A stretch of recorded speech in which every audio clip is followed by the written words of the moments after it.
So how you paint is like you take a roller, a little one or a big one, and then if you do have paint, then you just get it in the paint if you're gonna paint walls. So you go like this. So say that I was just gonna paint, so I was going like this. And then you lift it up or something, and you just paint, I guess. Roll it? What's the trick, though, to rolling it? To be a good roller, you gotta keep it nice and flat, right? You have to keep it nice and flat and make sure that the paint doesn't get in your hair, because that would hurt to get it out. Yes. What does a mom do when she wants things done right? She does it herself. My name's Rebekah. I'm turning this house into a home to give my daughter a brighter future. As a single mom, you get used to calling the shots. And you tend to be a little hands-on. That's why they call me DIY Mom. Things are looking really great in the attic. All the drywall's up, all the mudding and taping is done. We even have 2 coats of primer on the walls. Thankfully, I asked some of my production staff to step up and roll some paint for me while I was laid out with a pinched nerve. So I've just been doing a little too much lifting.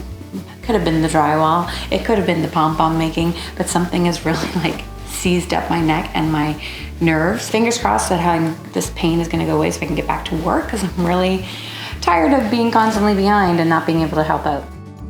Apparently, I'm not the only one that's happy to have Matt here. What about Matt? Matt? He likes to be on camera. Do you like Matt?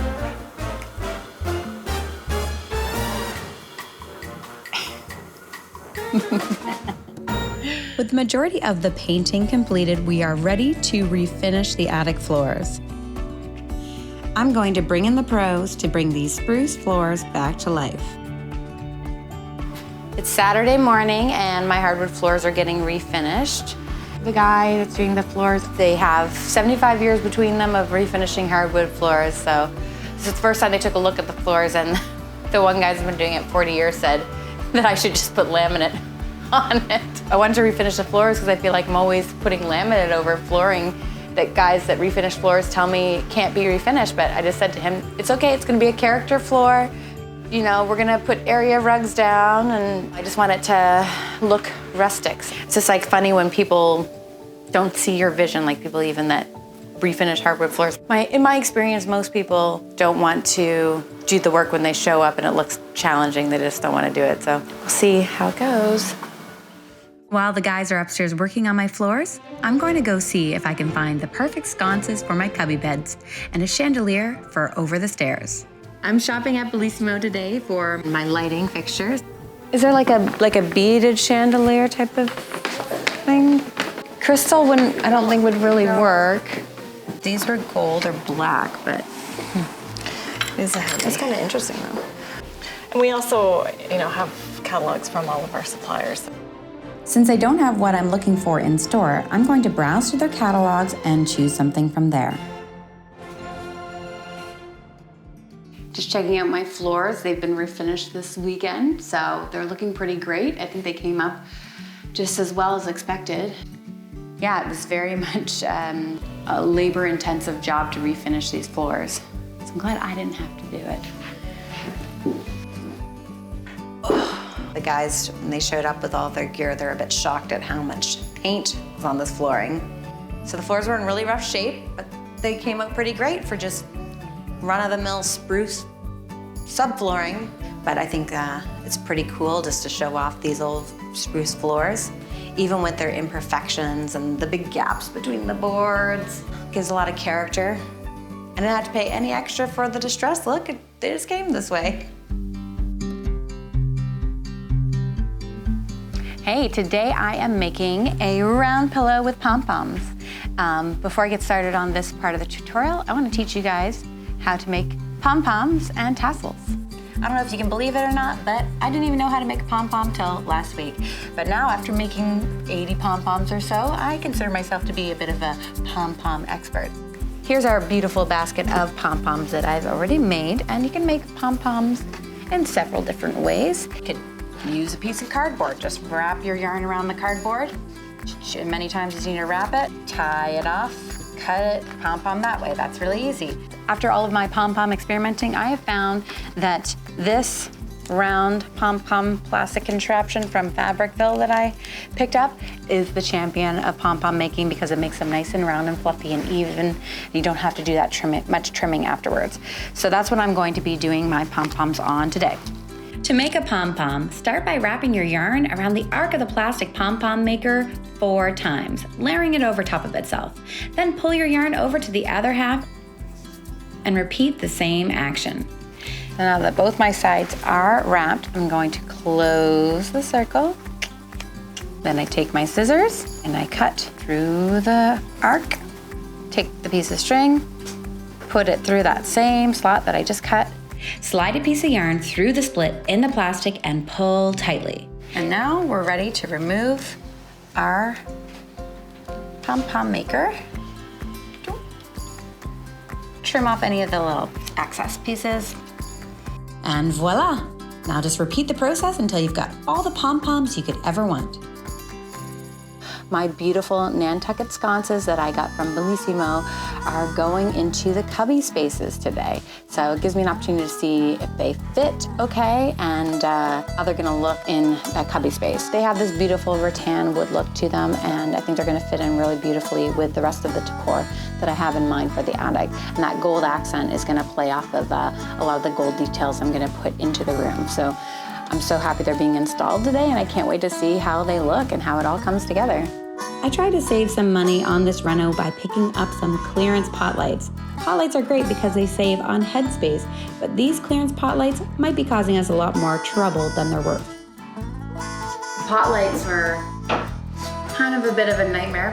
The light fixtures weren't staying put once they were in because they're not made for new construction. They're made to like replace old pot lights. So we tried to finagle them to work, and a lot of them wouldn't stay put. So the electricians grabbed some PL and they stuck them up with PL, but that didn't work. They had to be taped in place and left for 24 hours to get the PL to hold. So with these ones, because they were popping out really badly, we actually took like camera stands and popped them up to hold it in place with the tape until they set. So let's see if they're gonna stick. They work, they're up there. Needs to be cleaned up, and some of the PL probably needs to be scraped out, but we've got lights. For $2 a pot light, I'm not complaining.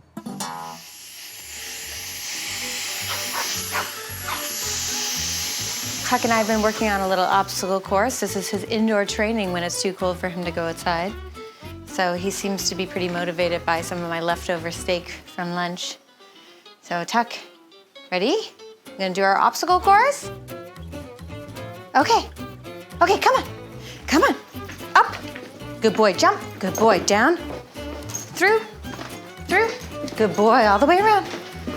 Jump up, yeah, good jump, down, up on the chair, up, jump, and then up, sit, down. Good boy. There we go. You're my little super dog, aren't ya? You gonna be in the super dogs? Stay, I'll get you another piece. Remember those pom-poms from earlier? It's finally time to put them to good use. All right, I'm making a round pillow with pom-poms today. These are really cute. I've seen them all over Instagram. And I thought, you know what, I'm gonna try to make one myself. So I found this beautiful silk woven fabric, and I bought my self-cover buttons and my yarn for the pom-poms all at Fabricville. And I'm gonna show you how to put it together so you can make your own pillow with pom-poms.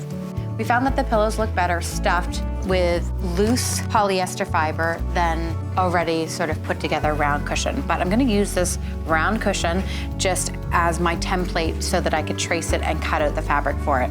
So what I'm gonna do is I'm gonna take my beautiful silk fabric and I'm gonna lay it down and put my template over top of it, take a Sharpie and trace it. So I've got my pattern and I'm gonna cut out the fabric, leaving about an inch around it. Because this fabric pulls apart really easily, I'm going to use some interfacing to stiffen up the fabric and make it easier to sew, and that way it doesn't come apart the seams. I'm gonna take my piece of fabric and my interfacing over to the ironing board and iron it together.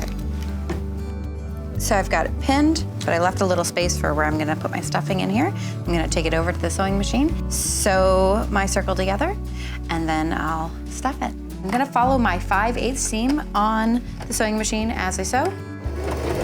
Because as I go, I'm gonna have to remove the pins. I left the little gap there in the middle. Now I can trim up the fabric, flip it inside out, stuff it with my stuffing, and then close up the hole. My pillow is sewn together. Now I just have to attach my pom-poms.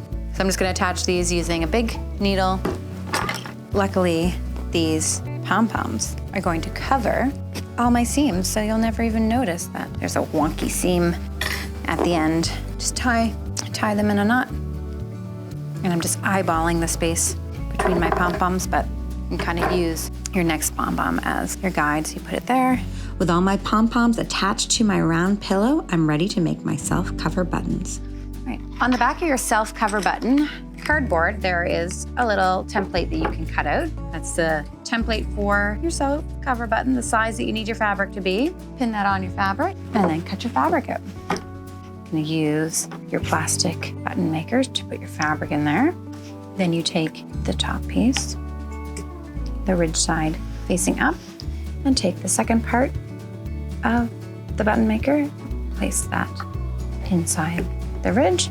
Here we go. And I'm gonna sew my little self-cover buttons on, and that's the end of this project. So what I need to do is just find the middle of my pillow. You can measure it, or you can just eyeball it like me. I usually just eyeball stuff anyway. I'm gonna poke my needle all the way through to the other side, find that middle spot on the other side. There we go. Looks pretty good to me. And there's my button on the other side. So I can just pull it through, pull it tight, tie it off. And there you have it. It's a round pillow with pom-poms that you can impress all of your Instagram followers with. I'm really pleased with how the attic is coming along. Honestly, you could just put some trim up and people would think it's done. I just can't wait to get to the part that I love, which is like the decorating and the details and putting the cubby beds in and putting all my sewing projects in their place and seeing it all come together. I just can't wait to get to that point. So it's gonna be really fun in the next few weeks as I get to decorate this attic space. You don't have to wait. Just click on the next episode of DIY Mom to see how our bunk room project turns out.